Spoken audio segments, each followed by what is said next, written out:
আসসালামু আলাইকুম। প্রিয় দর্শক, সবাই গরিবের পাশে দাঁড়াবেন। মানুষটা আজকে 2 দিন যাবৎ আমার দোকানের আশেপাশে ঘুরতেছে। যাই হোক, আমি 2-3 বেলা খাওয়াইলাম, আজকে রাতে আবার আসছে। এখন আমার সামর্থ্য অনুযায়ী যতটুকু খাওয়ার ছিল তাকে খাওয়াইলাম। লোকটা খুশি এবং হ্যাপি। আমার ছেলেপেলে, আমার যে স্টাফ সবাই নিয়ে আসলো, খাবার দিল। যাই হোক, এইভাবে সবাইকে আপনারা খাওয়াবেন, গরিব মানুষ যারা তাদেরকে খাওয়াবেন। যাই হোক, আমার জন্য দোয়া করবেন, আমি যেন মানুষকে বেশি বেশি খাওয়াতে পারি। এটা আসলে অ্যাকচুয়ালি আমার হোটেল, তো তো আমার গরিব মানুষ, ছোটোখাটো হোটেল, যেভাবে খাওয়ানো দরকার আমি যেটুকু সামর্থ্য অনুযায়ী খাওয়াই আর কি।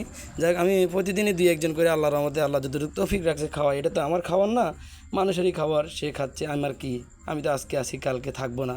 পৃথিবীটা আসলে ক্ষণিকেরই। তো আমরা গরিবের অসহায় মানুষের পাশে, গরিবের পাশে দাঁড়াবো সর্বোপরি। এ কথা সবার জন্য কামনা করি, আমার জন্য সবাই দোয়া করবেন, আমি যেন সবসময় গরিবের পাশে থাকতে পারি, সবসময় 2-1 জন 3 জন মানুষ খাওয়াইতে পারি এবং আপনাদেরকে উৎসাহিত করার জন্য যেন ভিডিও দিতে পারি।